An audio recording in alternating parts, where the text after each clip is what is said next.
आपण पाहत आहात स्वराज्य न्यूज. सत्य हेच जे तुमच्या समोर.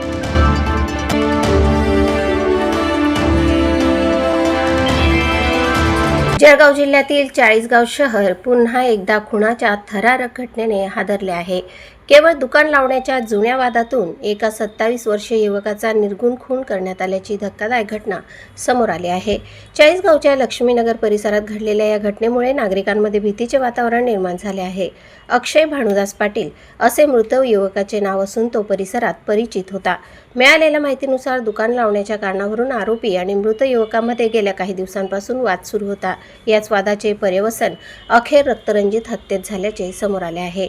घटनेच्या दिवशी दोघांमध्ये पुन्हा शाब्दिक चकमक झाली. यानंतर संतापाच्या भरात आरोपीने अक्षयवर हल्ला केल्याची माहिती आहे. या हल्ल्यात अक्षय गंभीर जखमी झाला. त्याला तातडीने उपचारासाठी रुग्णालयात दाखल करण्यात आले. मात्र डॉक्टरांनी त्याला मृत घोषित केले.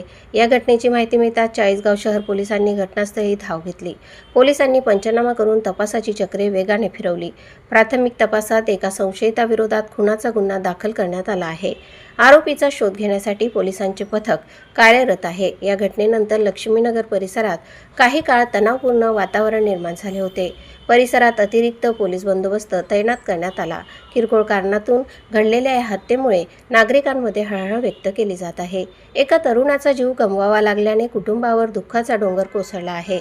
दरम्यान या प्रकरणाचा सखोल तपास चाळीसगाव शहर पोलीस करत असून हत्येमागील नेमके कारण आणि संपूर्ण घटनाक्रम उघड करण्याचे आवाहन पोलिसांसमोर आहे.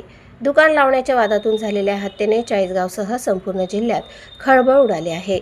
प्रतिनिधी प्रमोद राजपूत आणि वृत्तनिवेदिका सीमा पाटीलसह स्वराज्य न्यूज, चाळीसगाव.